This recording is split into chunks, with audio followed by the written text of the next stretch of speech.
Bonjour à toutes et à tous, je suis Cécile Lombardi et vous écoutez Perspective, le podcast qui explore le médium photographique dans toute sa diversité. À chaque épisode, sa rencontre et avec elle, une nouvelle réflexion sur la photographie, ses esthétiques, ses sémantiques et la façon dont elle impacte notre rapport au réel et modèle nos sociétés. Pour ce troisième et avant-dernier épisode de cette série spéciale Salon Approche, j'accueille aujourd'hui la galeriste Claire Gasto de la galerie éponyme, ainsi que l'artiste Coraline de Chiara.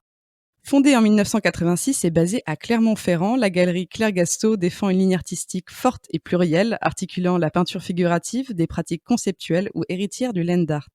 Elle tisse ainsi des liens entre les médiums, les territoires et plusieurs générations d'artistes. Elle représente notamment Coraline de Chiara, dont le travail s'apparente à un décloisonnement perpétuel entre images photographiques et peinture. Née en 1982 à Jakarta, diplômée de l'École nationale des beaux-arts de Paris en 2011 et lauréate du prix LVMH des jeunes créateurs en 2009, Coraline fouille dans des ouvrages abandonnés pour reconstruire une histoire hors du temps par le biais du collage. Entre déconstruction et conservation, sa pratique nous invite à réfléchir à la question de l'hommage, du patrimoine et du souvenir. Ensemble, nous allons discuter de leur approche du médium photographique et du travail de Coraline, notamment à travers Two Suns in the Sunset, la série qui sera proposée lors de la prochaine édition du Salon Approche. Bonjour à vous deux. Bonjour. Bonjour. Merci beaucoup de me rejoindre pour ce nouvel épisode de Perspective. Comme d'habitude, je voudrais commencer cette interview en vous demandant de vous introduire et de nous raconter votre parcours, en commençant par toi, Claire. Donc mon parcours a démarré en 1986 où j'étais j'étais étudiante en droit, donc rien à voir avec des études d'art, mais j'ai toujours été attirée par l'art et j'ai toujours aimé l'art. Et finalement, j'ai ouvert ma première galerie un peu par hasard en 1986 à Clermont-Ferrand dans un local absolument incroyable. Et je ne savais pas que dans les années 50, cet espace avait été une galerie avec les meilleurs artistes de l'époque. Donc rapidement, ça s'est mis à plutôt bien marcher. Ensuite, nous avons ouvert une galerie à Paris. Enfin bon, il y a eu des différentes périodes dans ma galerie. On va dire que je gère cette galerie depuis 1996, où je suis la seule décisionnaire et je renouvelle régulièrement mes artistes. J'ai envie d'être tout le temps dans le paysage. Merci pour cette présentation. Coraline, est-ce que tu pourrais faire de même et nous retracer ton parcours ? Oui, bien sûr.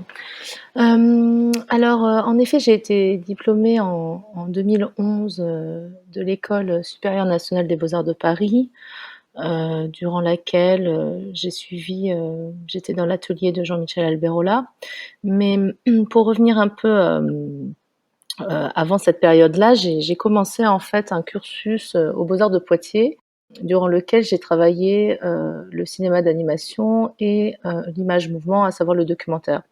Donc c'est important pour moi de le préciser car quand je suis arrivée aux Beaux-Arts de Paris, d'un coup l'image mouvement est devenue une sorte d'image temporelle assez différente car je me suis mise à la peinture en intégrant donc l'atelier de Jean-Michel Alberola. Et souvent dans mon travail, il est question de réactiver comme ça cette idée d'image continue, d'image mouvement, d'image temps. Claire, tu représentes des artistes français et internationaux avec toujours cette volonté de donner à voir des travaux singuliers, engagés, en phase avec le monde actuel. Est-ce que tu peux nous en dire plus sur la ligne de ta galerie ? Quelle vision de l'art contemporain défends-tu ?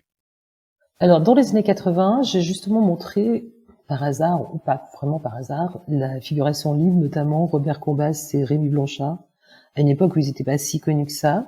Ensuite, j'ai plutôt tracé un peu les mouvements historiques qui me fascinaient à l'époque, support surface, figuration narrative. Et ensuite, régulièrement, il y a des artistes qui étaient, on va dire, en middle carrière, qui sont ensuite devenus des artistes très connus. Et j'ai toujours cherché à repérer des artistes, à découvrir et à faire découvrir des artistes. Donc ça peut paraître comme ça une préoccupation très business, mais en réalité, je pense vraiment que les artistes qui trouvent, qui cherchent, qui sont des découvreurs, ce sont ces artistes-là que le temps retiendra. C'est plus un travail par rapport à l'histoire de l'art que par rapport à une cote. Alors ce podcast est dédié à la photographie et il y a cette question que je pose toujours à mes invités, mais je crois que cette fois-ci, dans la mesure où Claire, ton activité de galeriste ne se dédie pas exclusivement à elle, ta réponse m'intéresse encore plus, puisque tu travailles également, tu le disais, avec des peintres ou encore des sculpteurs, des dessinateurs. Quel est pour toi ce qui fait la spécificité de la photographie en comparaison avec d'autres disciplines artistiques? Qu'est-ce qu'elle permet d'exprimer ou de faire ressentir de différent? Alors en réalité, donc moi, les artistes qui utilisent la photographie dans leurs travaux, c'est-à-dire que les plasticiens, utilisent ce médium parce qu'ils peuvent pas faire autrement. C'est-à-dire que, par exemple, quand vous demandez à Georges Rousse, que je représente depuis 20 ans, s'il est un photographe, il dit non, pas du tout. Moi, d'appuyer sur un bouton, c'est pas forcément pour ça que je suis photographe. Neil Sudo également. J'ai une autre artiste en promotion qui s'appelle Anne-Sophie Mars, c'est la même chose. C'est vraiment des artistes, et Coraline évidemment, qui utilisent la photographie dans leurs travaux parce que ça leur permet de rendre quelque chose qui est impossible en peinture, en dessin, ou en sculpture. Coraline, j'ai envie de te poser cette question également. Quelle est ta conception personnelle de la photographie? Qu'est-ce qui t'a amené à t'en saisir pour exprimer ta vision artistique? Disons, c'est vrai que, en tout cas, l'image photographique a toujours été, quelque chose que j'ai manipulé, mais j'en dépendais car c'était des images que j'allais extraire de pages imprimées, de livres, de documents, des documents que j'allais trouver. Mais à partir de ce moment-là, donc cette image photographique devenait soit une peinture par le biais de l'illusion, donc l'enjeu étant de reproduire, de faire photo un peu avec la peinture. Et c'est vrai qu'avec cette dernière série, il a été plutôt question pour moi de m'en emparer pleinement et de dépendre totalement d'elle.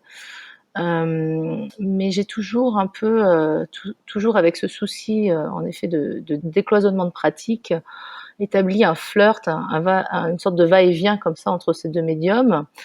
Donc c'est vrai que j'ai du mal, à les distinguer, au niveau d'une sorte de classification. Ce qui m'intéresse à la fois notamment, parce que j'ai quand même une pratique, à la base picturale, ce qui m'intéresse dans la photo et aussi dans la peinture, va plutôt, s'exprimer, sur des questions de révélation, de surface sensible. Voilà, donc en soi, ces 2 médiums me le permettent. En tout cas, c'est très dur pour moi de dire, voilà, je suis peintre ou là, je suis photographe, non. Il est plutôt, question de savoir comment, je vais agir sur une image, comment je vais, accepter que, par exemple, le soleil agisse aussi sur cette image et comment, en fait, des états comme ça de révélation, vont apparaître et vont vont créer une surface sensible. À partir de quand avez-vous commencé à collaborer ensemble? C'était en 2016. En fait, j'ai invité Coraline de Chiara dans une exposition de groupe. La commissaire d'exposition était Julie Crène. Et Julie, en fait, je connaissais pas le travail de Coraline. C'est vraiment Julie Crène qui me l'a fait découvrir. Et voilà, on a commencé au début par un groupe show. Ensuite, on a fait des expositions personnelles. Et on la représente maintenant régulièrement sur des foires internationales ou dans des manifestations. Qu'est-ce qui t'a séduit dans le travail, de Coraline et sa démarche artistique quand tu l'as rencontrée? Alors, en fait, moi, j'aime bien, s'agissant de jeunes artistes qui proposent effectivement quelque chose, une émotion, quelque chose qu'on n'a jamais vu, quelque chose de troublant. Et justement, j'aime bien quand ma perception est troublée, c'est-à-dire un peu déstabilisée quand on voit le travail de Coraline, on voit quelque chose qu'on n'a jamais vu précédemment. Et elle disait tout à l'heure, donc c'est une sorte de mélange comme ça, bienveillant, mais en fait, c'est assez difficile de décrire ce qu'on est en train de voir. Et je trouve ça assez drôle. Et il n'y a pas de certitude, et c'est toujours des va-et-vient. Et d'ailleurs, le titre de l'exposition qu'avait fait Julie Crène, c'était les paroles de la chanson d'Alain Bachung, J'ai des doutes, est-ce que vous en avez? Donc je trouve que ça me correspondait bien, parce que j'aime bien ne pas avoir de certitude dans l'art. Et puis ensuite, l'exposition qu'on a fait ensemble avec Coraline, la première exposition, c'était Echo 1, donc, parce qu'on a fait ensuite une exposition qui s'appelle Echo 2, et on va continuer de faire, voilà, toujours, j'aime beaucoup, voilà, ce trouble qu'il y a dans le travail de Coraline, et tout en, elle sait très très bien ce qu'elle fait, elle sait très bien où elle va, en fait. C'est assez fascinant. Donc Coraline, tu pratiques, l'art du collage, tu travailles l'image par superposition et juxtaposition, en puisant tes matériaux dans des livres d'occasion traitant de sujets variés, parmi eux l'histoire de l'art, la géologie ou l'archéologie. Est-ce que tu peux nous en dire un peu plus sur ta pratique et tes thématiques de travail? Donc c'est vrai qu'il y a cette relation au papier, à l'image imprimée, qui est assez, qui m'attire en fait depuis toujours. J'aime bien son rapport au toucher, à sa résistance et en fait, à partir de ça, de ce genre de ces trouvailles, il va y avoir tout un travail de collage, de découpage, qui va, être en fait un travail d'atelier. C'est vrai que, c'est important que je parle un peu de l'atelier parce que la peinture en fait a amené à cette pratique d'atelier et c'est vrai qu'avec cette dernière série, Two Suns in the Sunset, il était question d'être dehors. Mais, dans cette pratique d'atelier en fait, je l'ai toujours un peu imaginé comme une sorte d'extension du cerveau où à un moment il y a des choses s'entrecroisent, les images peuvent donc se croiser, peuvent se juxtaposer, un peu comme des trames. Il y a aussi le temps du repos d'une pièce ou même, le temps du jeu. Je joue beaucoup à l'atelier, j'aime beaucoup assembler, je joue même, je peux jouer aux dés avec mes collègues d'atelier ou même aux cartes et c'est vrai que dans cet atelier, il va y avoir, peut-être une dizaine de pièces en cours qui, vont, comme ça interagir entre elles. Donc ça, c'est très important que j'en parle car, ça a aussi activé en fait ma rencontre avec Claire, hein, car, dans mon travail, il peut y avoir une sorte il peut y avoir des images, des motifs qui reviennent régulièrement. On peut voir des pierres, à un moment des images de pierres qui reposent, des statues endormies qui attendent un peu leur éclat, ou alors dans un coin d'atelier, on va voir une sorte de volcan un peu sourd ou un paysage tronqué qui a perdu de son étendue. Mais Claire a été, en tout cas, la première galeriste qui ne m'a pas, comment dire, qui n'a pas compris mon travail que par le biais de motifs ou de classification, mais qui voulait l'ensemble de mon travail. Donc en fait, c'est aussi tout l'ensemble de ces pièces qui des fois sont de nature différente. Je peux travailler à la cire, tout comme à un moment donné, il va y avoir un collage qui va, chuchoter à une peinture, et c'est tout l'ensemble de ce travail en fait, qui fait ma pratique et c'est bien pour ça donc qu'on a décidé notamment avec Julie Crène, d'appeler mes expositions personnelles échos, car justement ce sont ces échos entre les pièces qui font œuvre et non pas des œuvres forcément isolées. Donc oui, il y a en effet cette pratique du décloisonnement qui est pour moi en fait une source d'énergie intarissable. Et au-delà donc tu l'évoquais de ce goût pour, aussi un peu la matérialité du papier, qui provient donc des livres d'occasion, dont tu te saisis, d'où te vient cette fascination pour l'histoire et ses iconographies? Disons que le fait de passer par des livres, ça peut être des livres scolaires, ça peut être des livres de vulgarisation. Il y a quelque chose, un moment, dans le papier imprimé qui va endormir, qui va éteindre en fait l'œuvre d'art. Et en ça, par exemple, les vides-greniers sont remplis de livres comme ça, où en fait on a des œuvres comme ça qui sont imprimées, qui sommeillent. Et il y a toujours un peu ce désir de vouloir réactiver par le biais de fragments, de vouloir raviver comme ça des petits bouts d'histoire qui sont certes, qui font partie d'une histoire collective, mais qui sont en même temps un peu mis de côté. Bon, à un moment donné, j'ai pas mal travaillé sur les réserves du Louvre, et c'est vrai que dans l'image de la réserve, ça pourrait résumer un peu cette idée du livre fermé en fait, hein. Le livre fermé et la réserve, c'est un peu la même chose pour moi. C'est-à-dire qu'à un moment donné, en un livre, un monde se ferme et quand on rentre dans les réserves du Louvre, et ben on se rend compte qu'il y a énormément d'œuvres comme ça qui sommeillent, qui sont derrière des bâches, qui sont donc il y a toujours en fait ce désir de pouvoir un peu recycler, réactiver des choses endormies. Ça se fait pas mal par le biais de la peinture pour moi, parce que la peinture permet de raviver en fait, de redonner de l'éclat tout simplement. Et des fois, c'est par le biais aussi d'un collage où à un moment donné, un fragment d'image va venir va venir cohabiter avec peut-être un bout de papier qui est d'une autre nature. Et en fait, ça va être la rencontre des deux qui va créer peut-être voilà, une énergie qui est propre à la recherche en atelier, donc quelque chose qui est très lié au présent, quoi, à ce qui se passe en ce moment, oui, à un temps présent, quoi. Tu l'as évoqué un petit peu, rapidement, il y a quelques minutes. Tu utilises aussi, la cire, donc le geste pictural de la cire pour, reconstruire l'image, embrouiller la lecture. Est-ce que tu peux nous parler un peu de cette pratique? Alors c'est marrant parce que la cire, souvent c'est vrai on peut parler de différents médiums comme la cire, la peinture ou même là, tout dernièrement donc le cyanotype, mais elles ont toutes les trois quelque chose en commun, à savoir c'est un étirement de matière en fait qui va s'opérer sur une surface. Donc bon, la peinture, elle s'étire, à un moment, elle peut faire image, elle peut faire illusion, et la cire, en fait, a des vertus assez picturales dans le sens où elle peut donc se pigmenter. Elle peut se pigmenter et en même temps, elle convoque un peu de choses assez antinomiques. Il y a quelque chose qui est un peu lié à la conservation.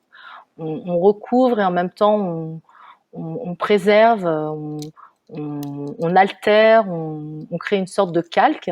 Et en même temps, le fait de la pigmenter, bah, ça révèle. Donc, c'est un peu antinomique. Et ça, j'adore, en fait. Ça, c'est quelque chose qui me stimule complètement quand, en fait, à un moment donné, un mot ou un médium me permet deux entrées. Avec la cire, je me suis beaucoup posé les questions bah, en effet, bon, ça a été utilisé. Il y a eu la pratique de l'encaustique, et puis il y a aussi la question du baume, un peu de la momification, du rite funéraire. Et en même temps, il y a quelque chose qui ravive une image. Donc, c'est très paradoxal, quoi. Il y a quelque chose d'assez paradoxal dans la cire. Mais oui, du coup, la cire, en fait, je l'ai utilisée comme des bains. Contrairement à la peinture où des fois j'ai une parfaite maîtrise de mon geste. Avec la cire, il est aussi question d'étirement, mais disons que c'est le document qui va être baigné et c'est cette coulée en fait qui va se déposer. Donc la coulée en fait me permet aussi un accident des fois que je peine à trouver en peinture, hein, pour être honnête. Euh, et, euh, et aussi, il y a quelque chose de l'erreur avec la cire. Il va y avoir peut-être 30 cires qui vont recouvrir des documents, et puis il y en a une seule que je vais garder. Alors j'aimerais plonger, un peu plus en détail dans le projet Two Suns in the Sunset que tu as présenté à Approche. Claire, est-ce que tu pourrais nous le présenter, s'il te plaît? Ah, j'aime bien laisser les artistes parler de leurs travaux quand je suis présente. Non, mais j'ai tout de suite adoré ce projet et j'ai tout de suite cherché une possibilité de le montrer justement. Et donc Approche, c'était l'édition parfaite. Donc mais c'est vraiment un projet qui me tient très très à cœur. En fait, bon, pour revenir un peu au contexte de cette série, en effet, j'ai, sur le temps du confinement, du premier confinement, déplacé mon atelier, heu et hem et du coup, j'ai été amenée à avoir d'autres contraintes. Voilà, je me suis dit, je peux pas vraiment peindre là où je suis, pourtant j'ai besoin de rendre compte de quelque chose de ce qui se passe, et en même temps, il y avait un ralentissement qui me plaisait beaucoup, puisque c'était déjà un ralentissement en fait, qui pouvait être un peu inhérent déjà à la pratique picturale. Et du coup, en fait, cette série est vraiment née, de l'envie comme ça de prendre son temps aussi et de travailler, et d'être dépendante en tout cas du soleil, d'une journée ensoleillée, qui va être une journée de travail, ou une journée de pluie va être plutôt une journée contemplative. Mais c'est vrai que, en fait, le cyanotype m'a permis d'amorcer une nouvelle alliance entre la photographie et la peinture. Il s'agissait de supports papier. Alors maintenant, je fais des cyanotypes sur toile, mais au tout début, j'étais vraiment sur du papier. Donc il y avait cette émulsion photosensible que j'apprêtais comme ça avec mon pinceau. Donc je retrouvais quand même un geste pictural qui m'est cher. Et puis en fait, j'avais avec moi énormément de petits fragments de chutes de papier qui m'avaient servi à faire des sérigraphies, qui m'avait servi à faire des peintures, qui m'avait servi à faire des collages. Et c'est vrai que dans mon travail, c'est pour ça que j'ai du mal à le thématiser parce qu'en fait, les choses sont toujours un peu en cours. Donc, à un moment donné, réactiver un petit bout de calque qui a été utilisé dans une peinture, mais l'employer autrement dans un cyanotype, ça m'amuse beaucoup. Il y a quelque chose comme ça crée des sortes de petits dialogues entre les pièces. Et du coup, à partir du moment donc où j'ai commencé à préparer tous mes supports comme ça, de surface photosensible, bah, j'ai amené comme ça des petits fragments qui ont du coup agi avec le soleil, laissant apparaître des photogrammes dans un premier temps et dans un second temps plutôt des spectres de documents. Et à partir de là, en fait, c'était un peu comme pour le collage. À un moment donné, le collage peut exister tel quel, ou alors je décide de le peindre et d'en faire une sorte de trompe-l'œil. Et là, c'était pareil avec le cyanotype. À un moment donné, le cyanotype se révèle comme ça, avec ce bleu qui est assez fascinant parce que pour la petite histoire, moi j'ai beaucoup travaillé en fait en sous-couche avec des sous-couches plutôt orangées, plutôt jaunes, ce qui me permettait de travailler en peinture avec une lumière qui venait d'en deçà. Et là, d'un coup, je dépendais d'un bleu, donc au niveau de ma palette chromatique, ça a complètement bousculé donc ma recherche de couleurs, tout ça. Et voilà. Et à partir du moment où je décidais de garder soit ce scénotype tel quel pour certains, ou alors de le réveiller ou de réveiller certains éléments avec de la peinture, afin de peut-être contredire des fois des petites surfaces. Je pense notamment à des à certains cyanotypes qui sont coupés en deux, où à un moment je laisse apparaître l'image et puis de l'autre côté, il y a juste une surface peinte comme ça. Il va y avoir un jeu comme ça de surface.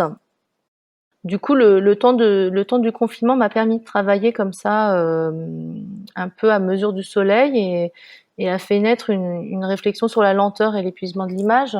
C'est des choses que j'avais déjà un peu amorcées en atelier, mais le fait de me confronter vraiment à ce jeu comme ça d'éléments naturels, ça m'a permis de le penser un peu plus en profondeur. Alors, de ton travail de réappropriation de l'image ressortent des visuels très esthétiques. Quelle importance a le beau dans ton travail? Quelle place a, l'esthétique dans ton esprit à chaque étape de la création? C'est vrai que quand je récupère certains documents donc de livres d'histoire, ce sont des œuvres d'art qui ont eu l'aval d'un public. Donc inévitablement, la question de voilà, est-ce que donc ça c'est dit beau ou pas? C'est pas une fin en soi et c'est pour ça qu'à chaque fois que j'essaie de les réactiver, j'essaie de les mixer avec des surfaces nouvelles ou peut-être des éléments qui peuvent complètement contredire ces images. Je pense notamment donc aux statues grecques ou même peut-être des fragments de paysages. Mais en fait, la question du beau ne va pas être un but dans ma pratique. Par contre, je peux parler plus facilement d'attraction. Il y a des formes d'attraction qui vont se créer à partir du moment où je crée une rencontre entre deux éléments. Et c'est ce moment en fait où ça s'accorde, ou peut-être des fois ça peut créer du désaccord, mais en tout cas il y a une certaine cohabitation qui est obligée de s'opérer et que je force à s'opérer, qui est la cohabitation sur une même surface. Donc ce moment de rencontre, en fait, voilà, il va créer une attraction. Je ne sais pas si on peut appeler ça du beau, mais en tout cas cette attraction va plutôt relever de cette énergie un peu de friction qui se passe entre ces deux surfaces. Merci beaucoup, Claire et Coraline, de vous être prêtées au jeu de ce podcast. Merci Cécile. Merci. Merci aux auditeurs de nous avoir suivis. Rendez-vous la semaine prochaine, même heure, pour le dernier épisode consacré à Approche. Il s'agira d'un entretien avec le duo d'artistes Édouard Toffenbach et Bastien Pourtout, qui ont collaboré avec le compositeur de musique Régis Campo pour un projet autour de l'hirondelle, baptisé Le Bleu du Ciel. N'oubliez pas de vous abonner et de parler de ce podcast autour de vous. À bientôt.